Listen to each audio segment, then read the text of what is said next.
안녕하세요. 저는 박준명 전도사입니다. 저를 아시는 분도 있지만 모르시는 분도 있으시기 때문에 저에 대한 소개를 간단히 하겠습니다.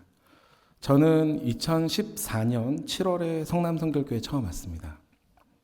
10년이 넘었죠. 당시 저는 한 대학의 교육혁신을 추진하는 연구원으로 근무하고 있었고 교회 사역을 별도로 하고 있지는 않았습니다. 기도하던 중에 하나님께서 교회 공동체를 섬기라는 마음을 주셨고 어느 교회로 가야 되나 고민하던 중에 함께 사역했었던 몇몇 목사님들을 떠올렸습니다. 그 목사님들 중에서는 김강호 목사님도 있으셨는데요. 제가 21살 때 김강호 목사님이 리더로 있는 찬양팀에서 저는 싱어를 했습니다. 우리 찬양팀은 전국을 다니면서 그 수련회 찬양 인도를 했었고요. 그 당시 이제 김강호 목사님의 예배와 주님을 향한 열정, 그리고 주님께서 일하신다는 믿음은 우리 찬양팀에 선한 영향력을 주셨고, 그 시절 저에게도 큰 기감이 되었습니다. 그 후에 이제 한 번의 인연이 더 있는데, 제가 20대 후반에 은평성결교회 전도사로 부임하면서 기존에 그 교회에 계셨던 김강호 목사님과 함께 한 교회에 섬기게 됐습니다. 저는 은평성결교회 그 사역자 26명 중에 막내였고 우리 목사님과 같은 부서는 아니었기 때문에 자주 뵙지는 못했지만 이제 오가며 반갑게 인사하고 안부를 묻는 정도만으로도 위안이 되었던 것 같습니다. 이거 말고도 에피소드가 몇 개 재미난 게 있는데 시원이 얘기도 조금 있고 주원이 울었던 얘기도 좀 있고 한데 프라이버시가 있어서 넘어가고요. 하여튼 이러한 인연으로 김강호 목사님께 연락을 드려서 섬길 수 있는 교회가 있었으면 좋겠다고 찾고 있다 말씀을 드려서 여기 성남성결교회를 방문하게 됐습니다. 그때 바로 성남성결교회에 정착하려고 했던 건 아닌데 혹시 기억하실 수 있으실지 모르겠지만 제가 처음 왔을 때는 반바지에 반팔에 목걸이에 모자를 쓰고 왔습니다. 저는 이제 조용히 있다가 가려고 했는데 갑자기 목사님이 너 이러고 왔어? 네. 주보 봤어? 아니요. 주보 봐. 박준명 전도사님 환영합니다. 이거 뭐지? 네. 그래서 보통은 이제 전도사가 새로 오면은 양복 입고 나와서 인사하는데 그렇게 시작됐습니다. 그래서 여튼 하나님의 인도하심으로 성남성결교회 섬기게 됐고 코로나 전후로 이제 출석하지 않았다가 올해부터 복귀하여 섬김을 계속하고 있습니다. 그 이야기도 재미난 게 있는데 오늘은 못할 것 같고요.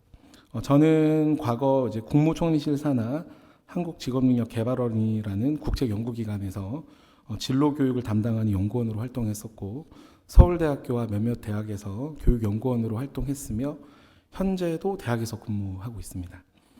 이런 이력을 바탕으로 현재 우리 교회에서 학생들의 진로 상담을 담당하고 있습니다.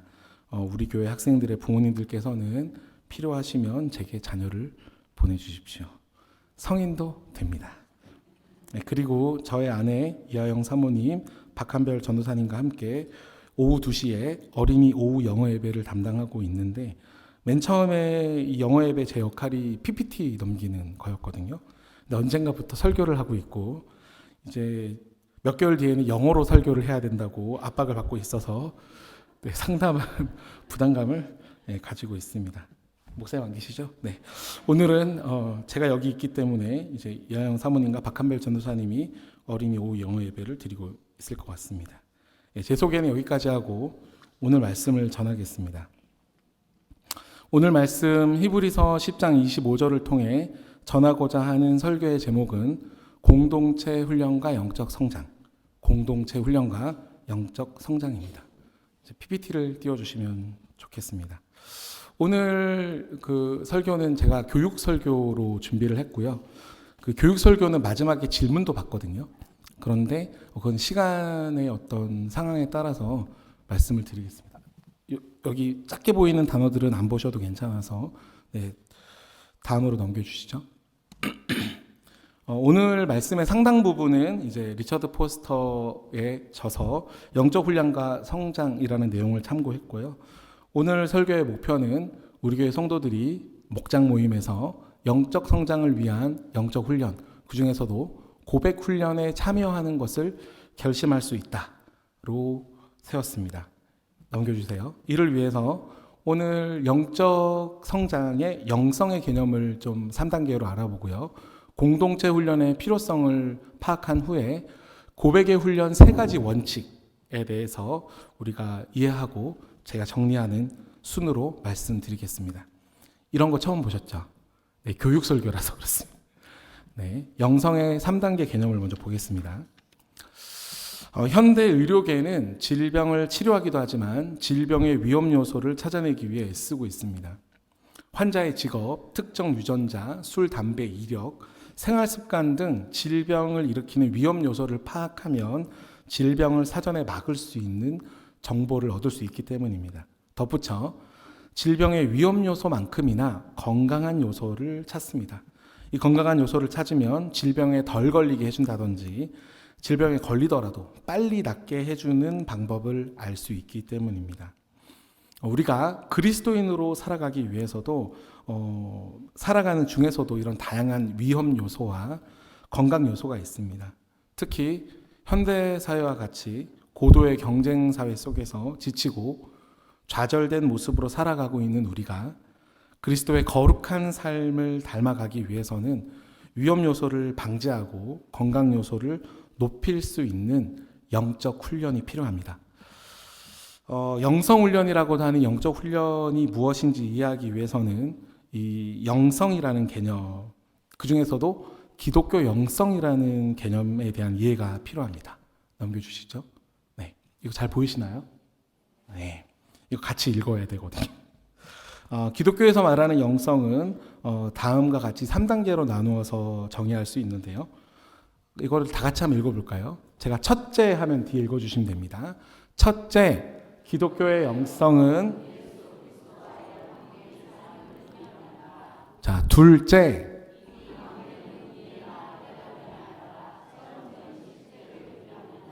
셋째,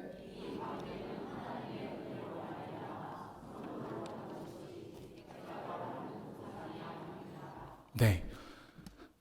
이 영성의 개념을 조금 설명을 좀 많이 하려고 했는데 오전에 담임 목사님이 거의 다 해주셔가지고 영생을 이야기하시면서 영성의 개념을 많이 말씀해 주셔서 제가 조금 간단하게 요약만 좀 하면 될 것 같습니다. 그 예수 그리스도의 관계 삶을 의미합니다라고 하는데요. 요거랑 둘째, 이 관계는 이해나 깨달음이 아니라 체험적인 실제를 의미합니다를 같이 묶어서 좀 말씀을 드리겠습니다. 오늘 오전에 보셨던 그 요한복음 17장으로 가면요. 이거는 PPT가 없습니다. 요한복음 17장 3절로 가면 제가 읽겠습니다. 영생은 곧 유일하신 참 하나님과 그가 보내신 자 예수 그리스도를 아는 것이다. 네, 오전에 아는 것이다 라고 하면서 이제 말씀을 주셨죠. 근데 제가 여기에 한 말씀을 더 붙여가지고 같이 이야기를 좀 나눠보겠습니다. 마태복음 7장인데요. 성경이 있으신 분은 같이 가셔도 좋습니다. 마태복음 7장 21절에서 23절까지인데 제가 그냥 다 읽어볼게요. 나더러 주여 주여 하는 자마다 다만 천국에 들어갈 것이 아니요 다만 하늘에 계신 내 아버지의 뜻대로 행하는 자라야 들어가리라. 그날에 많은 사람이 나더러 이르되 주여 주여 우리가 주의 이름으로 선지자 노릇하며 주의 이름으로 귀신을 쫓아내며 주의 이름으로 많은 권능을 행하지 아니하였나이까 하리니 그때 내가 그들에게 밝히 말하되 내가 너희를 도무지 알지 못하니 불법을 행하는 자들아 내게서 떠나가라 하리라. 아멘. 이게 제가 좀 더 시간이 있으면 많이 말씀을 드리겠는데 좀 단순하게만 정리해서 말씀드리면 예를 들어서 저는 지금 이제 윤석열 대통령이나 이재명 대표를 알거든요. 근데 우리가 아는 사이는 아니에요. 실제로 그렇습니다. 네. 그런데 예를 들어 제가 이하영 사모님 제 아내입니다. 제 아내를 알고 우리는 아는 사이죠. 예. 지금 마태복음 7장의 말씀과 같이 이야기하면 내가 무언가를 깨달았다, 하나님이 어떤 분인지 알고 있다고 구원을 받는 것은 아닙니다. 그러면 하나님이 뭐라고 하시냐면 나 몰라 이렇게 말씀. 제가 주님의 이름으로 권세도 하고요, 다 하고요. 네, 할 수 있습니다. 이것도 좀 다른 얘기인데 하여튼 그렇다 하더라도 예를 들면 이런 겁니다. 제가 저 윤석열 대통령 좀 아는데요. 이거 좀 해주세요. 라고 제가 겁박할 수 있겠죠. 그게 먹힐 수도 있습니다. 실제로 먹힙니다. 그렇죠? 제가 말만 잘하면 사기꾼으로. 하지만 실제 아는 사이는 아니죠. 그럼 제가 윤석열 대통령 만나면 나 너 몰라 이럴 거 아닙니까? 제가 이재명 대표 이름으로 그 사람이랑 아는데 하면서 이렇게 해서 먹혔습니다. 하지만 실제 아는 사람이 아니잖아요. 오늘 오전에 예배 드렸을 때 마지막 그 봉헌송 드릴 때도 이제 담임 목사님께서 두 팔을 펼치면서 나를 맞아주시리라고 하는 그 부분을 이렇게 손을 펼치지 않으셨습니까? 네. 내가 하나님과 아는 사이여야지. 내가 하나님 나라 갈 때 하나님 나라를 두 팔을 벌려서 펼쳐지고 저도 하나님한테 달려가지.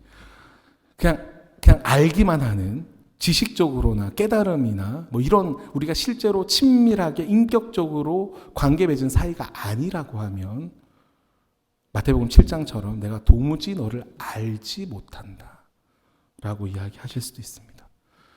그래서 영성의 이제 첫 번째, 두 번째 개념을 제가 설명을 드렸고요. 세 번째는 제가 요 예시를 들면서 좀 더 말씀을 드릴게요. 네, 감사합니다.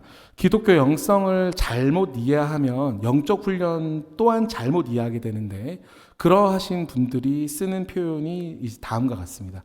제가 좀 대표적인 거 4개만 가져왔는데 나는 10년간 하루도 빠짐없이 새벽 기도에 나갔어. 그랬더니 하나님께서 내가 하는 일들마다 술술 풀리는 축복을 주셨지. 나는 10년간 교회 예배당 청소를 쉬지 않고 했어. 나야말로 하나님을 사랑하는 사람이라고 할 수 있지. 나는 은사 체험을 했는데 이제 방언과 통변할 수 있어. 나 영성이 좀 커진 것 같아. 야, 너도 할 수 있어. 자, 마지막으로 하나만 더 하면요. 하나님도 내가 노력하는 만큼 내게 도움을 주셔. 옛말에 하늘은 스스로 돕는 자를 돕는다는 말도 있잖아. 네. 제가 이 앞서 표현드린 4개의 표현은 모두 제가 과거에 한 번 이상씩 썼던 표현입니다. 실제로 제가 했던 말들을 써놓은 건데요. 기독교 영성, 영적 훈련에 대해서 잘못 이해하고 있으신 분들이 보통 쓰시는 표현들입니다. 자, 이걸 가지고 아까 말씀드렸던 세 번째, 하나님께서 은혜로 말미암아 선물로 주시는 것이지 내가 어떤 행위에 대한 대가에 대한 어떤 보상으로 주시는 것은 아니라고 하는 내용을 요즘 좀 전에 들었던 예시로 말씀드렸다고 생각합니다. 그럼에도 불구하고 이런 기독교 영성의 관점에서 우리는 지금 나의 내면 세계가 어떠한지를 검증해야 되고 내가 알고 있었던 영성에 대한 이해를 좀 재확인할 수 있는 시간도 되었으면 좋겠습니다. 다시 한번 이 기독교 영성 3단계 정의를 말씀드리겠습니다. 첫째, 영성은 예수 그리스도와 관계의 삶을 의미합니다. 둘째, 이 관계는 이해나 깨달음이 아니라 체험적인 실제를 의미합니다. 셋째, 이 관계는 하나님의 은혜로 말미암아 선물로 받는 것이지 대가로 받는 보상이 아닙니다. 네. 이 방금 말씀드린 이 개념을 통해서 영적 훈련, 영적 성장을 좀 말씀을 드리면요. 영적 성장은 그리스도와 관계 없던 삶을 살던 우리들이 그리스도인으로 그리스도와 함께 사는 거룩한 삶을 살게 되는 성숙 또는 성숙의 정도를 뜻합니다. 영적 훈련은 영적 성장, 즉 그리스도인의 영성 생활을 하기 위해 반복적인 과정의 활동을 의미합니다. 네. 기독교 영성 3단계만 좀 기억해 주시면 좋습니다. 제가 나중에 다시 말씀드릴게요. 이거 한 슬라이드 하나 더 넘겨주시겠어요? 네. 공동체 훈련의 필요성 넘겨주시죠. 제가 기독교 영성은 하나님과의 관계의 삶, 그 다음에 이것은 이해나 깨달음이 아니라 경험, 체험, 그리고 이것은 나의 어떤 행위의 대가가 아니라 은혜로 거저 받는 선물이라는 말씀을 드렸습니다. 이 영성을 가진 사람, 영성 생활을 하는 사람으로서 살아가기 위해 리처드 포스터라는 이 영적 대가는 12가지의 영적 훈련을 이야기했습니다. 크게는 이제 내적 훈련, 외적 훈련, 공동체 훈련으로 나뉘어지고요. 그 내적 훈련 밑에는 이제 묵상, 기도, 금식, 학습. 외적 훈련 밑에는 단순성, 홀로 있기, 복종, 섬김. 그다음에 공동체 훈련 밑에는 고백, 예배, 인도하심을 받는 훈련, 기뻐하는 훈련, 축전의 훈련. 이렇게 12가지 훈련으로 구분되었는데요. 오늘은 제가 좀 서두에 이 공동체 훈련에 대해서 말씀드리겠다고 이야기했고요. 이거 12가지 하면 오늘 집에 못 가거든요. 저도요. 그래서 공동체 훈련 중에서도 또 이 4가지를 다 하는 게 어려워서요. 고백의 훈련에 대한 이야기만 조금 드리려고 합니다. 지금 이 공동체 훈련 밑에 있는 고백, 예배, 인도하심, 기뻐함, 좀 기쁨의 훈련 이거를 좀 보시면 이게 공동체 훈련이기도 하지만 개인 영성 훈련이라는 생각도 들지 않으세요? 왜냐하면 개인이 혼자서 고백하고 예배하고 인도하심 받고 기뻐할 수도 있기 때문입니다. 하지만 성경의 가르침 또 예수님의 영성 생활을 구체적으로 좀 살펴보면 이 나 외에 타인과의 상호작용, 즉 공동체에 대한 강조가 되게 많이 나오고 있고요. 이 4개의 훈련이 이 공동체 훈련으로서 왜 강력한지를 좀 더 이야기하고 있습니다. 그 외적 훈련에 보면 복종도 있고 섬김도 있고 저게 공동체 훈련이 아닐까라고 생각하실 수도 있는데 이게 좀 엄밀히 다릅니다. 공동체 훈련은 정확하게 표현하면 공동체 가운데서 일어나는 어떤 하나님의 역사하심에 대한 얘기거든요. 우리가 공동체에 대한 강조점을 제가 여러 가지로 좀 써왔는데요. 이거를 넘어가고 오늘 본문 말씀을 통해서 제가 공동체의 중요성을 좀 설명을 드리겠습니다. 히브리서 10장 25절입니다. 이거를 다시 한번 읽어볼까요? 다 같이 시작. 모이기를 패하는 어떤 사람들의 습관과 같이 하지 말고 오직 권하여 그날이 가까움을 볼수록 더욱 그리하자. 제가 이걸 조금 쪼개가지고 1번, 2번, 3번, 4번으로 나눠놨는데 이걸 조금 설명드릴게요. 모이기를 패하는 할 때 패하는이 헬라어로 엔카탈레이 폰테스라는 뜻인데요. 이게 뒤에 남겨두다, 버리다라는 뜻입니다. 그래서 요거를 가지고 조금 재해석을 해보면 모이기를 패하는이라는 뜻은요. 나중에 모이자. 지금 말고. 야, 굳이 이거 모일 필요가 있어? 모일 필요는 없는 것 같아. 라고 이해하시면 됩니다. 다시 말씀드릴게요. 나중에 모이자. 야, 모일 필요는 없잖아. 이게 모이기를 패하는 뜻입니다. 두 번째, 어떤 사람들의 습관과 같이 하지 말고 여기서의 이 어떤 사람은 비기독교 유대인들로 보여집니다. 제가 이거 조금 더 나중에 설명드릴게요. 4번 보시면 그날이 가까움을 볼수록 더욱 그리하자. 여기서 말하는 그날은 저희가 보통 크게 2가지로 해석하는데 이 히브리서가 쓰여질 때가 AD 62년에서 69년 사이로 보거든요. 근데 AD 70년에 드디어 예루살렘이 로마에 의해 망합니다. 그러니까 로마 제국의 핍박이 엄청나게 심해지고 있다는 거죠. 그러다가 빵 터진 게 70년이니까. 그래서 지금 핍박이 굉장히 가까워지고 있고 더 커지고 있고요. 또 궁극적으로는 예수님의 재림을 뜻하는 겁니다. 제가 이걸 다시 한번 설명해 드릴게요. 그 로마의 정부의 탄압이 갈수록 심해지다 보니까 이 상황에서 어떤 사람들, 즉 비기독교 유대인들은 모임을 패하기 시작합니다. 어려움을 피해가고 싶어서요. 계속 로마가 막 이렇게 하니까 야, 나중에 모이자. 지금 이렇게 모일 것까지는 아닌 것 같아. 하면서 이 유대인들은 로마 정부의 탄압을 피하는 전략을 세우게 됩니다. 그런데 오직 권하여라고 표현하죠. 이 히브리서의 저자가 아마도 이제 바울로 보여지는데 확실하지 않습니다만 이 오직 권하여에서 권하여는 이제 그 파라카론테스라는 건데요. 얘가 여기서는 권하다인데 격려하다라는 뜻도 있습니다. 실제로 NIV 영어 성경에서는 이걸 encouraging이라는 단어를 썼거든요. 요거는 한글로 옮기면 복돋다, 격려하다. 그리고 이 오직이라는 단어도 다만이라는 단어로 바뀌기도 합니다. 그러니까 유대인들은 지금 로마의 정부의 어떤 탄압이 심하니까 야, 좀 이따가 만나자. 좀 이거 좀 정리되면 만나자. 또는 야, 모일 필요까지 있어? 라고 말하면서 이걸 피해가는데 도리어 권하고 있습니다. 권면하고 격려하고 복돋고 있습니다. 근데 그게 언제까지요? 그날이 가까움을 볼수록 더욱 그리하자. 아까도 말씀드렸지만 그날이 가깝다는 건 예수님의 재림을 뜻하는 것도 있지만 로마의 제국의 핍박과 고난이 더욱 깊어질수록 더욱 그리하자라는 뜻입니다. 오늘 히브리서 10장 25절 말씀에서는 공동체 모임의 중요성을 매우 강조하고 있다. 이렇게 정리하시면 될 것 같습니다. 이 공동체 모임의 중요성은 곧 공동체 훈련의 필요성과 맞닿아 있습니다.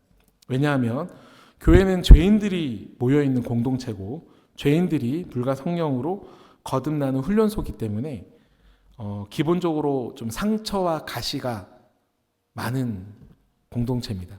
특히나 지금 보시는 것처럼 모이지 말자는 의견이 나올 정도로 힘들고 고통과 고난과 어려움이 가득한 사회와 환경 속에서 모여진 공동체는 얼마나 불안하고 위태로웠을까요? 차라리 야, 안 모이는 게 낫지 않아? 차라리 야, 이거 좀 지나가고 나중에 만나는 게 낫지 않아? 라고 하는 말들이 그런 유대인들의 습관이 지혜로워 보이기까지 합니다. 이렇게 되면 우리는 좀 서로에게 믿음과 복음으로 성령의 사역을 해주는 것이 아니라 서로를 정죄하고 비판하고 불신하고 미워하는 고린도 교회와 같이 될 수도 있습니다. 목사님이 절대로 진지하고 심각하지 하지 말라 그랬는데 제가 요즘 힘든 일이 많아서 그런지 매우 심각합니다. 네. 이제부터 좀 덜 심각하게까지는 얼마 안 남았습니다. 하나만 더 얘기하면 되거든요. 이 공동체 훈련에서 이제 고백의 훈련에 대해서 좀 말씀을 드리겠습니다. 지금 좀 전까지 제가 공동체 훈련의 중요성, 필요성에 대한 거, 야, 우리가 왜 굳이 만나야 돼? 이렇게 서로 가시도 많고 상처도 많고 나는 나만이라도 좀 해야지 내가 누군가한테 뭘 하겠어 라고 하는 다양한 어떤 상황 가운데서도 분명히 성경에서는 권면하고 있다는 얘기를 드렸고요. 이것도 얘기하면 좀 더 재밌는데 여기까지만 하고요. 빨리 진지한 걸 넘어가야 돼서 고백의 훈련에 대한 얘기를 조금 드리겠습니다. 근데 이 고백의 훈련을 하려면 기본적으로 제사장직에 대한 이해를 이야기해야 됩니다. 그 구약의 제사장의 가장 큰 기능 중에 하나가 뭐냐면 죄의 용서입니다. 근데 이게 신약시대 예수님에게 넘어오면서 우리 모두에게 제사장 직분을 주시거든요. 실제로 이제 바리새인들과 싸우죠. 야, 네 누군데 네 마음대로 죄를 용서해 주냐? 이거는 하나님밖에 못 하는 건데. 이제 누가복음 9장 얘기입니다. 근데 예수님이 야, 인자에게 원래 그 권세가 있어. 내가 얘 이거 들고 걸어가라라고 말하는 거나 같은 거 아니야? 뭐 이런 식으로 얘기하시기도 하고요. 마가복음 7장에 보면 제자들을 2명씩 짝지어서 보내죠. 너희들 가가지고 병도 낫게 해주고 복음도 전하고 오라고. 네. 하여튼 예수님께서 죄의 용서를 하실 수 있는 권위가 있으셨다는 것과 그걸 제자들에게 나눠줬다는 것이 성경에 나와 있습니다. 그럼에도 불구하고 아직까지 카톨릭에서는 이제 평신도가 사제에게 찾아가서 고해 성사, 저희가 이제 보통 7성사인데 기독교는 7성사 중에 5성사를 폐지하고 2개의 성사만 남겨놨죠. 뭘까요? 성만찬, 세례. 이 2가지만 성사가 남아있고요. 카톨릭은 7개 하고 있습니다. 결혼식도 성사이거든요. 하여튼 그런 식으로 성사가 7개가 있는데 그 평신도가 사제에게 찾아가서 고해 성사를 하면 이제 고백을 하죠. 자기의 죄를 고백을 하면 사제가 예수 그리스도 이름으로 그 평신도의 죄를 용서해 주고 있습니다. 그런데 우리는 종교개혁 이후에 기독교는 만인 제사장설에 따라 사제뿐 아니라 그리스도인이라면 누구나 다른 사람의 죄를 용서할 수 있는 권위를 부여받았다라고 이야기하고 있습니다. 근데 이 만인 제사장설의 내용이 굉장히 어렵고 복잡해서요. 오늘 더 말씀드리지는 않을 건데 궁금하신 점은 담임 목사님께 따로 여쭤보시면 됩니다. 이런 그 고백의 훈련에 대한 내용 또한 만인 제사장설에 대한 이해를 좀 더 깊이 있게 하고 이걸 다루면은 이 고백의 훈련이 참 좋게 되는데요. 오늘은 거기까지는 나가지 않고 좀 실제적이고 현실적인 문제들에 대한 이야기를 말씀드리고 오늘 말씀을 마무리하려고 합니다. 우리가 목장 모임을 하게 되면 근황 토크 하시거나 한 주 동안 받은 은혜 나누시거나 기도 제목을 나누는 과정 가운데 내가 이거를 어디까지 이야기를 해야 되나 라는 고민이 있을 수 있습니다. 나의 상황이나 환경, 속마음, 대인관계, 생활의 어려움, 욕심, 욕망, 자만, 교만, 다른 사람을 이해하고 섬기기보다는 시기하고 비판하는 마음, 엄청나게 다양한 종류의 주제를 가지고 대화하고 고백하고 나눌 수 있는데요. 이제 실제적으로 이런 고민을 해요. 내가 이거를 어디까지 오픈을 해야 될까? 이야기를 해야 될까? 또는 내가 만약에 리더라면 어떤 분은 너무 이야기를 안 하고 어떤 분은 정말로 너무 속 깊은 이야기까지 여과 없이 막 하셔가지고 이걸 내가 어떻게 해야 되나? 내가 여기서 제지를 해야 되나? 더 이렇게 막 강제로라도 끌어내야 되나? 라고 하는 등의 질문들이 있을 수 있습니다. 그래서 제가 오늘 준비한 것은 고백 훈련에서 지켜야 하는 3가지 원칙입니다. 슬라이드 한 장 넘겨주시면요. 이것도 제가 첫째 하면 다 같이 읽어주십시오. 둘째, 셋째까지요. 첫째,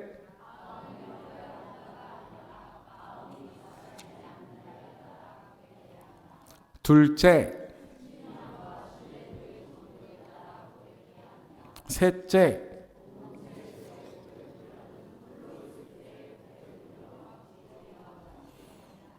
네, 마음을 열어야 한다가 아니라 마음이 닫아지지 않는다의 원칙에 따라서 고백해야 한다는 이제 이런 뜻입니다. 우리가 영어로 이제 오픈 마인드, 마음을 여세요, 이거를 강조하지 말아야 합니다. 내가 억지로 남의 마음이나 나의 마음을 열기를 종용하지 말아야 합니다.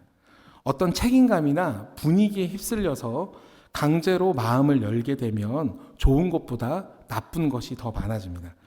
자연스럽고 저절로 마음이 열어지는 것, 즉 닫아지지 않는 것이 중요합니다.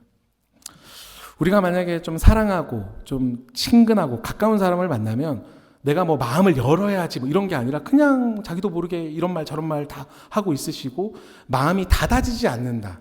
우리가 disclosed라고 하는 영어를 쓰기도 하는데 제가 영어를 쓰는 이유는 이걸 좀 잘 전달하기 위해서인데 여튼 네, 이게 마음이 닫아지지 않는다라는 마음이 드는 그 관계들이 있죠. 그래서 우리가 목장 모임을 할 때는 자, 마음을 오픈하세요 라고 하기보다는 제 마음이 닫아지지 않는지 확인을 하면서 천천히 그리고 신중하게 고백하는 분위기를 만들어야 합니다. 좀 천천히 가도 된다는 말씀입니다. 그리고 둘째, 친밀함과 신뢰도의 정도에 따라 고백해야 된다라는 건 이런 뜻입니다. 우리가 내 속에 있는 말을 이렇게 내뱉고 나면 카타르시스, 배출의 즐거움, 정화, 다양한 단어들이 있는데 이런 거를 느끼게 되거든요. 그래서 우리나라 사람들은 참고 있던 말을 이렇게 하고 나면 속이 다 시원하다. 우리 이렇게 얘기하잖아요. 실제로 그렇습니다. 이게 표현을 하고 나면요, 내 마음이 정화됩니다. 표현을 하고 나면 마음이 좀 편해지고요. 표현을 하고 나면 막 감정도 안정감을 가지게 되고요. 표현을 하고 나면 그래서 좋은 남편, 좋은 아내, 좋은 부모, 좋은 자녀의 가장 필수적인 요건은 내가 표현할 수 있는 사람이냐, 내가 상대방의 표현을 들어주고 싶으냐 일 수도 있습니다. 그만큼 표현이 매우 매우 중요한데요.